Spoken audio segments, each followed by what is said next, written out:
Bonjour et bienvenue sur notre chaîne La Colie. Moi, je suis Abraham et si vous êtes nouveau sur la chaîne, nous vous prions de vous abonner, de liker et de partager les contenus. Cela va nous permettre d'être soutenus et d'agrandir notre communauté.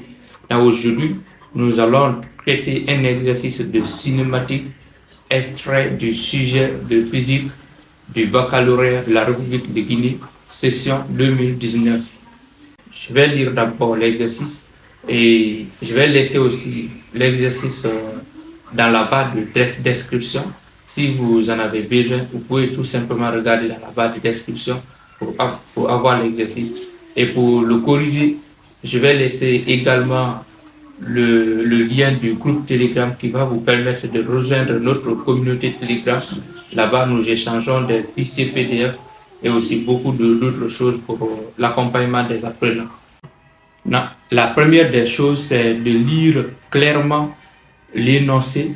Et une fois que ça c'est fait, vous revenez maintenant sur chaque question. Vous lisez les questions clairement, vous cherchez à les comprendre et à travers maintenant leur compréhension, vous allez les interpréter. Comme nous sommes avec un exercice de cinématique, il est important de connaître toutes les formules qui se trouvent dans le cours de cinématique, de les énoncer clairement et de les comprendre. Maintenant, chaque situation dans l'exercice, vous essayez de les adapter au contexte qui seront donnés. Maintenant, c'est ce que nous allons faire dans cet exercice. Et à travers cet exercice, j'espère que vous serez en mesure de traiter beaucoup plus d'exercices, puisque l'idée c'est ça. En tant qu'apprenant, vous ne devez pas attendre à ce que tout soit traité par le professeur. Non, on traite un exercice, deux exercices pour vous. Vous devez être capable, à travers ces deux exercices traités ou trois, de traiter beaucoup plus d'autres exercices. C'est ce que nous allons faire. Pour la question numéro 1, on nous dit quoi? On dit une rame de métro partant du repos parcourt 160 mètres en 20 secondes. Donc, 160 mètres là, nous allons prendre ça comme une distance x en par exemple égale à 160 mètres. On nous dit quoi? En 20 secondes. Donc, on va prendre un temps t, 1 qui est égal à 20 secondes. On nous demande de faire quoi? De calculer l'accélération A1 supposée constante du mouvement. Donc, ici, à travers déjà ce que nous avons lu, on comprend clairement que nous avons affaire à un mouvement rectiligne uniformément varié. Donc, nous allons établir les équations pour un mouvement rectiligne uniformément varié. Après, maintenant, on regarde, voilà, là où on peut s'en sortir, nous allons sélectionner cette formule.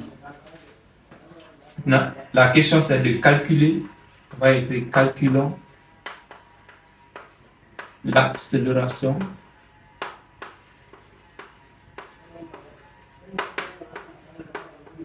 A1. Un mouvement rectiligne uniformément varié. Équation horaire. Nous allons établir les équations horaires qui correspondent à un mouvement rectiligne uniformément varié.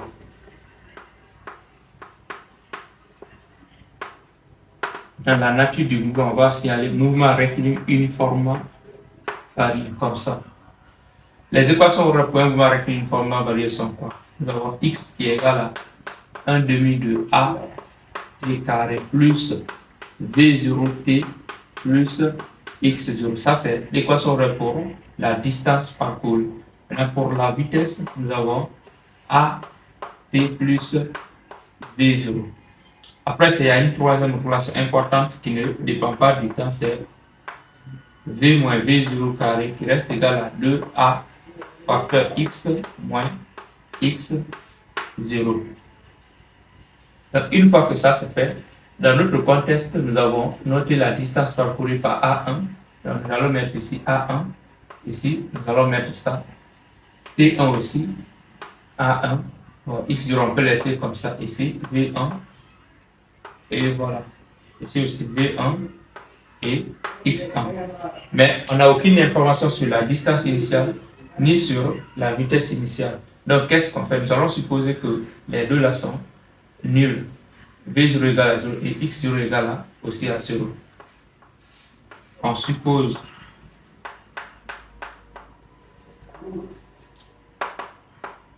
V0 égale à 0 et x0 aussi égale à 0. Si tel est le cas, cette équation, les trois équations là reviendront à quoi? Nous aurons tout simplement x1 qui sera égal à 1 demi ici de a1 t1 au carré et v1 qui sera égal à quoi? A. C'est a1 t1, ça c'est égal à 0. Donc ici nous aurons aussi v1 au carré, v0 c'est 0 donc qui sera égal à ici 2a1 fois x1. Maintenant, dans ces équations qui sont là, nous avons l'information de la distance parcourue, c'est ça. Le temps de parcours aussi, on connaît. Qu'est-ce qu'on cherche? L'accélération. L'accélération se trouve là. Toutes les informations sont disponibles ici, excepté seulement l'accélération. Comme c'est l'accélération qu'on cherche, donc on travaille dans cette équation. Alors nous avons x1 égale à 1 demi de a1 t1 au carré. Ce qui veut dire quoi? Comme c'est l'accélération, on a besoin de là-bas multiplier ça. Nous aurons 2x1 qui sera égal à a1 t1 au carré. C'est A1 on a besoin, donc t1 va venir diviser ça. Ainsi, a1 égale à quoi? À 2x1 sur t1 au carré. Toujours, n'oubliez pas de mettre les unités à chaque fois que vous avez encadré une grandeur physique. Nous avons ça. Il ne reste qu'à faire l'application numérique. Puisque nous connaissons quoi? La distance est connue et le temps est connu.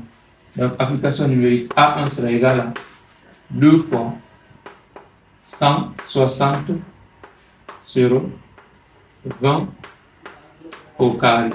Ça, c'est 320 sur 400, ce qui donne 0,8. Cela veut dire quoi? L'accélération qui est demandée, l'accélération A1 égale à 0,8 mètres par seconde. Voilà. Comme nous avons énoncé les équations clairement, à travers ça, nous avons adapté le contexte de la question aux différentes équations et nous avons trouvé ça. De ces trois équations trouvées, on a vu que c'est ici qu'on pouvait travailler facilement pour s'en sortir, puisqu'on n'a aucune information sur la vitesse. Et on ne pouvait pas travailler là. Même ici aussi. C'est pourquoi on a travaillé ici, parce que nous connaissons la distance et le plan. Nous avons fini de faire cette première question. Nous allons passer maintenant à la deuxième question. La deuxième question, on dit quoi? 2. Partant d'une station A, donc le point mobile, c'est-à-dire notre rame de métro qui est là, part d'une station A. Comme c'est un mouvement rectiligne, nous allons tracer tout simplement une droite comme ça pour illustrer comme chemin. On va dire comme ça, chemin. On suppose que la station A, c'est ici. Et le point mobile bouge à partir de là. On va supposer un truc comme ça. Comme notre métro, sa vitesse comme ça. Partant d'une station A avec l'accélération A1. Donc, il y a une accélération ici qui est l'accélération A1. Ok, on va écrire ça A1 comme ça. Ok. A1, ça va correspondre à cette accélération que nous venons déjà de déterminer. Donc, je vous dis 8 mètres par seconde au carré. Au bout d'un temps T1, donc avec un temps T1 qui n'a pas été précisé, le conducteur coupe le courant. Compte tenu des actions de résistance, le mouvement a une décélération constante A2 égale à 0,2 mètres par seconde. Donc, on nous dit quoi? Que le conducteur coupe. Bon, on va supposer que lorsque le conducteur arrive à cette position, que nous allons noter par exemple par N, c'est à partir de là que le conducteur va couper le moteur. Donc, pour cela, le mouvement va changer. Au lieu que ce soit ici un mouvement par exemple accéléré, ça sera par là un mouvement retardé. D'ailleurs, on nous a dit une décélération. Cela veut dire quoi? Que A2 est une valeur négative. 0,2 mètres par seconde. Ici, l'exercice a donné quoi? Une décélération qui est égale à 0,2 mètres. Mais nous, dans la pratique, nous allons affecter par le signe parce qu'on nous a dit une décélération. Il faut affecter par le signe moins. Le mouvement a une décélération constante A2 égale à 0,2 mètres par seconde carré. On dit la rame de métro arrive à la station suivante B avec une vitesse nulle. Donc, on va supposer que c'est la station suivante B ici avec une vitesse nulle. Donc, VB égale à 0. La distance AB égale à 500 mètres. On nous donne la distance AB. Quitter ici jusque-là, c'est 500 mètres. Comme ça. On dit soit L1 et L2, les distances parcourues au cours de chaque phase du mouvement. Donc, L1, c'est cette distance-là, quitter ici jusque-là. Pour la première partie, c'est L1. Et L2, c'est ici. L2. Maintenant, on continue. Nous allons noter ici comme la phase 1. Et de l'autre côté ici, la phase 2. Bon, problème de place. La phase 2. Nous avons l'accélération A2 qui est égale à moins 0,2 mètres par seconde au carré. La vitesse au point B, on nous dit qu'elle est égale à 0.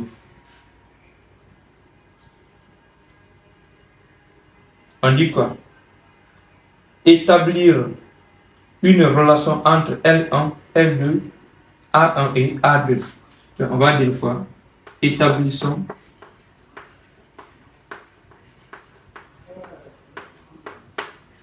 une relation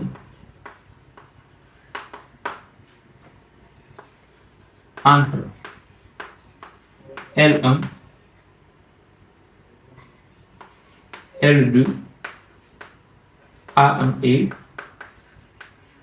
A2. C'est ça notre objectif, c'est d'établir une relation entre ces quatre grandeurs qui sont là. Les deux longueurs, L1, L2 et les deux accélérations, l'accélération correspondante à la première phase et l'accélération correspondante à la deuxième phase. Donc c'est ce que nous allons faire. Donc, comment nous allons établir une relation entre ces quatre grandeurs? Et bien évidemment en se servant de la nature du mouvement et des équations horaires correspondantes. Ici, nous voyons clairement que nous avons un mouvement rectiligne uniformément varié et pour la première phase et pour la deuxième phase. Maintenant, nous allons essayer de donner les équations horaires pour un mouvement rectiligne uniformément varié et après on l'adapte à chaque phase. Donc toujours la première des choses, ce sont les équations horaires.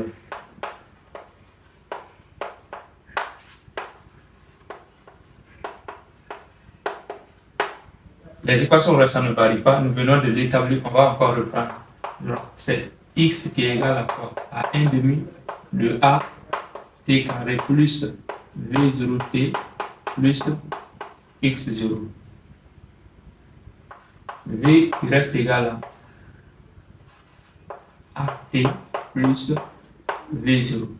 Et v carré moins v0 au carré aussi qui reste égal à ça.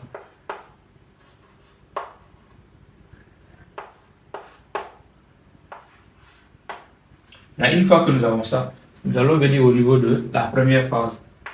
On écrit ça phase 1. C'est un mouvement rectiligne uniformément varié, mais qui est accéléré. Pourquoi? Parce que voilà, on dit par la station A avec cette accélération. Donc, on peut prendre ça. Mouvement uniformément accéléré. Si tel est le cas, le départ se fait là. Donc, pas de distance initiale ni de vitesse initiale. L'origine du repère est choisie comme le départ de la rame à la station A. Pas de distance initiale ni de vitesse initiale. X0 égale à 0, V0 aussi égale à 0 et X reste cette fois-ci égal à L1 pour la première phase. La distance parcourue, c'est L1. Et là, on vient maintenant ici. Aussi, la vitesse restera égale à quoi? À V1. La vitesse qui correspond à la première phase.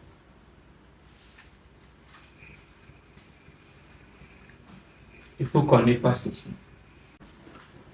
Là, nous aurons quoi?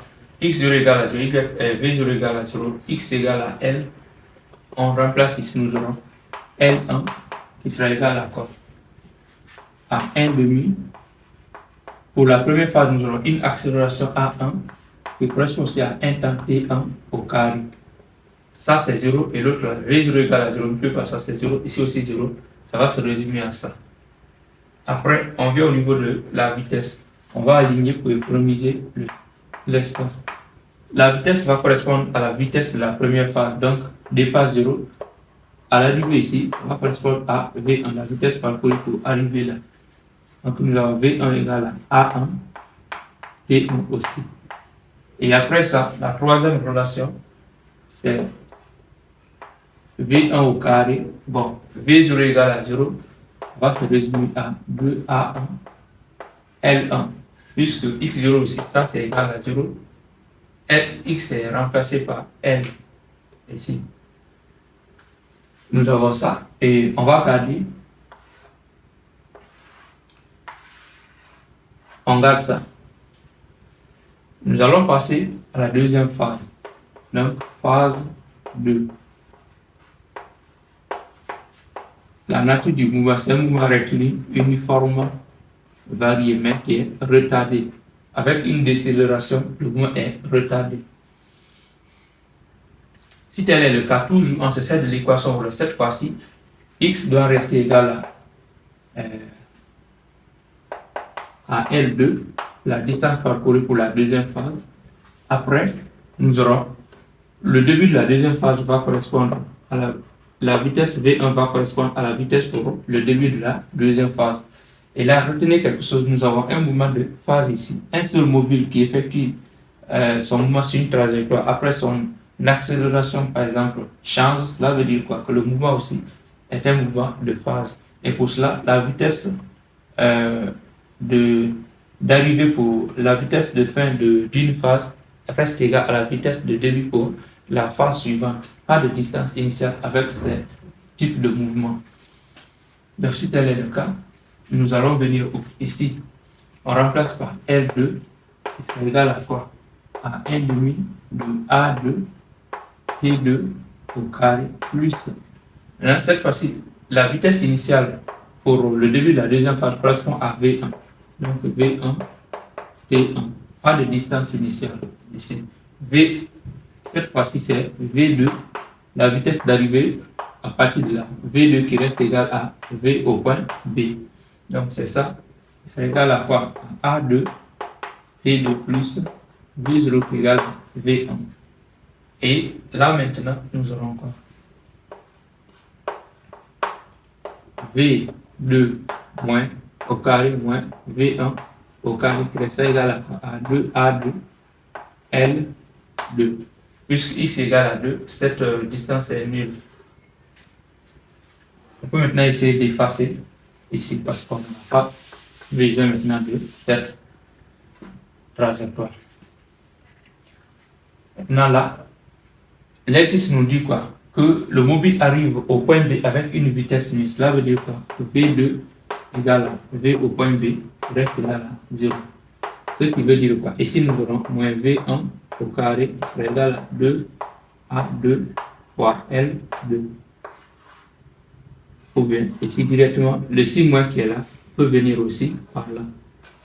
Donc nous aurons ici moins 2 A2 fois L2. Nous allons travailler avec ça. Les deux, là. On peut noter ici par. Bon, c'est pas grave. On n'a pas utilisé de notation. Donc, on prend ça et l'autre là.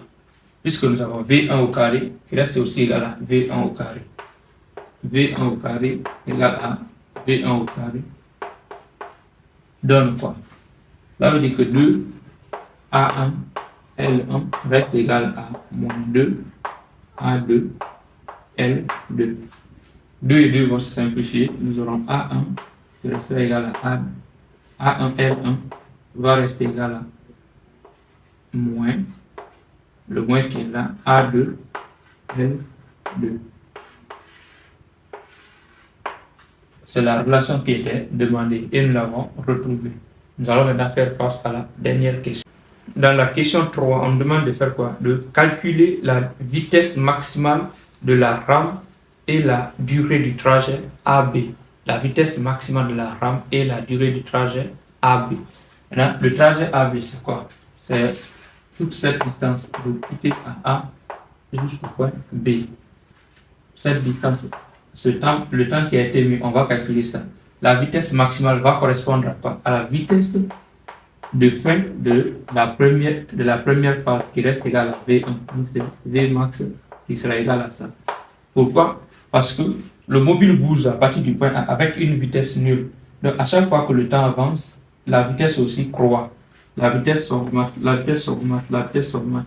Maintenant, à un certain point, le conducteur décide de couper le moteur. Et dès lors que le conducteur coupe le moteur, automatiquement, le mouvement se ralentit. Donc, la vitesse aussi va commencer à diminuer. À partir du moment où le conducteur va couper le moteur. Donc, à ce point, la vitesse est maximale. Ça correspond à la fin de la première phase. C'est pourquoi on a noté comme ça. 3. On va dire quoi? Calculons la vitesse maximale.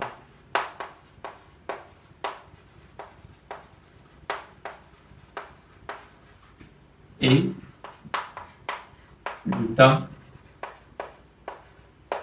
c'est quand on va noter partir de A à B, c'est-à-dire le temps mis pour parcourir la distance AB.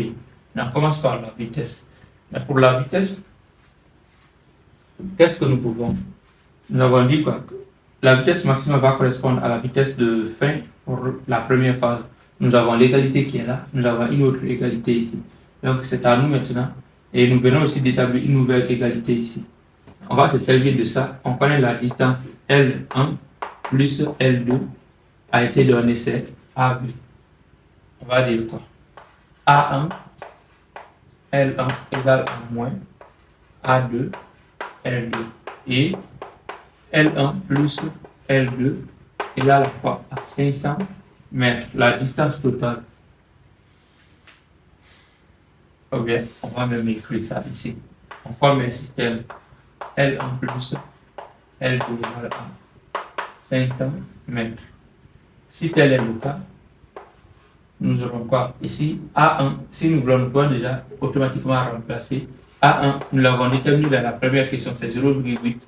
Donc L1 qui restera égal à moins 0,2 L2.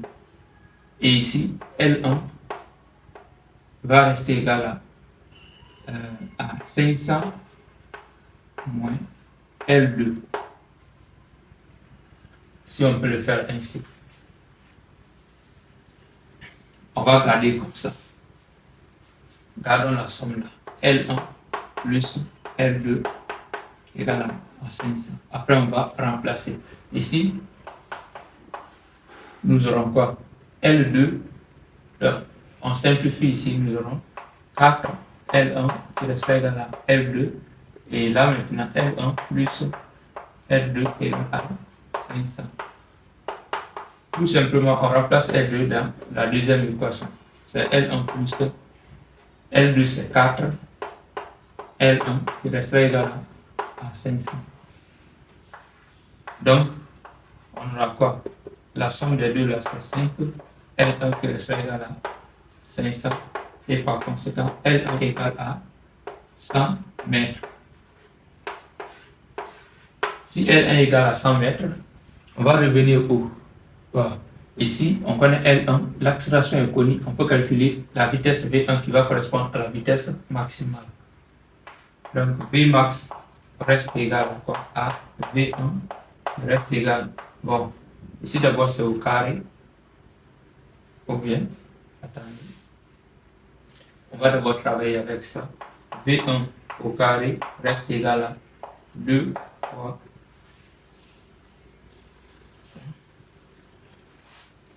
2 A1 L1 sera égal à 2 fois A1, c'est 0,8 fois L1, c'est 100.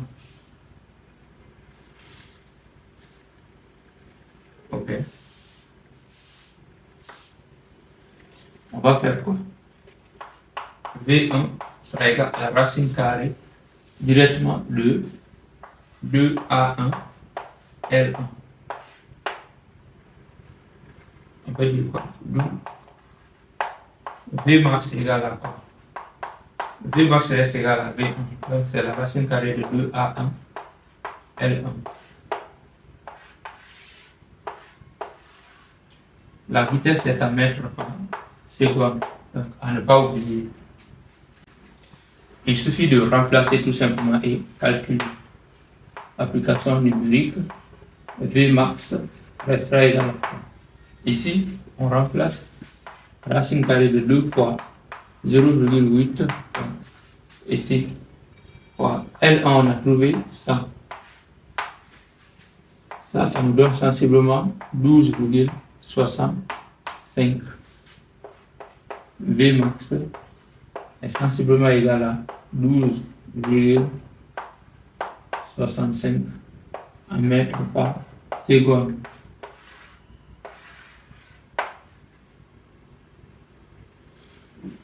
Il ne reste qu'à calculer la durée du trajet AB. Bon, pour cela, qu'est-ce qu'on fait? Pour la durée du trajet AB, calculons. Bon, on a déjà écrit ça ici. Pour la durée du trajet AB, qu'est-ce qu'on fait?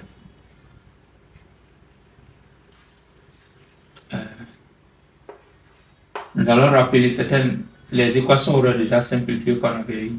On a eu quoi? L1 ou bien,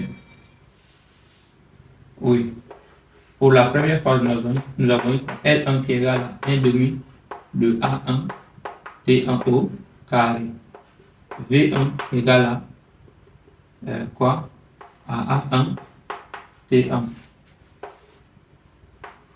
V1 au carré, c'est 2 AL, A1 L1. Et pour la deuxième phase, ça c'était la première phase. Pour la deuxième phase, on a L2, c'est 1 demi de A2 T2 au carré plus V0 T2.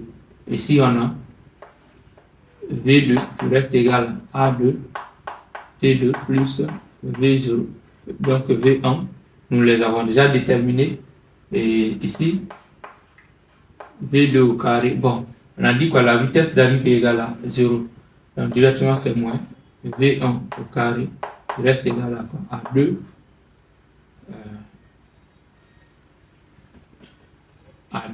A2 L2. Tout simplement. Donc, la durée du trajet TAB égale à quoi? C'est T1 plus T2. C'est bon. Il faut chercher T1 et T2, raison pour laquelle nous sommes en train d'établir les relations comme ça. Bon, ici, nous connaissons déjà V1, c'est la vitesse maximale. Nous connaissons la science A1, on peut tirer T1 ici en calcul. Même chose aussi pour l'autre là. Donc là, on va dire quoi? T1 égale, on envoie ça, c'est V1 sur V1 sur quoi? Sur A1. V1 c'est 12,65 sur A1 c'est 0,8.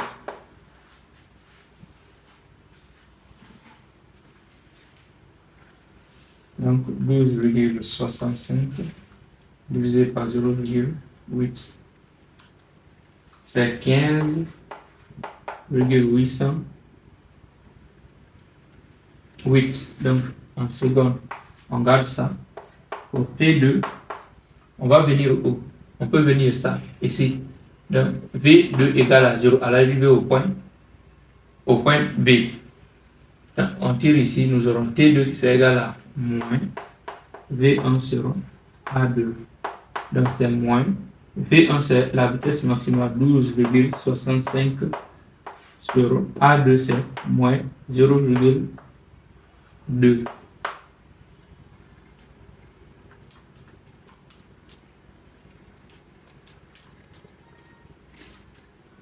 c'est 63,25. Connaissant déjà les deux temps, on remplace ici. Le temps TAB sera égal à quoi? La première valeur 15,8 plus la deuxième valeur 63,25.